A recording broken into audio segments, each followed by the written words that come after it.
On our slice of the Gulf Coast, officials are keeping a close eye on surf conditions. They expect the waves to reach heights of about 8 feet, which could cause the waters to be closed to the public. NBC 15's Laura Barcheski has the latest from Gulf Shores. Winds are blowing and single red flags are up here at Gulf Shores Beach, and officials are asking people to be very cautious and careful for the next several days. Officials in Gulf Shores are constantly monitoring surf conditions as Hurricane Marco and Tropical Storm Laura move towards the Gulf of Mexico. Single red flags are flying and there is a high risk of rip currents. Once Marco moves through and Laura's pushing in, that we could see wave height up to 8 feet. So we'll monitor the conditions throughout each day and do the best we can to protect the public.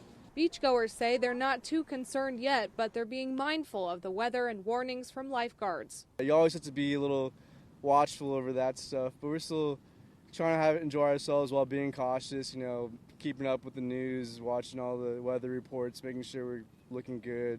Gulf Shores Fire Rescue Battalion Chief Melvin Shepard says they may have to close off the water to the public if surf conditions worsen, but there is a bit of good news. I don't see the beaches closing unless we get some really strong wind, sustained winds coming in. But what they're saying right now, we may have some not sustained winds, but some gusting tropical storm force winds. At that point, I don't see the beaches closing.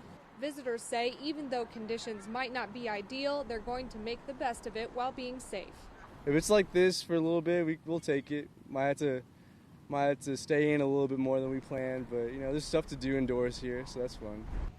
Officials say Gulf Shores residents and visitors can expect single red flags, maybe even double red flags, as there is going to be a high risk of rip currents for the next several days. Reporting in Gulf Shores, I'm Laura Barcheski, NBC 15 News.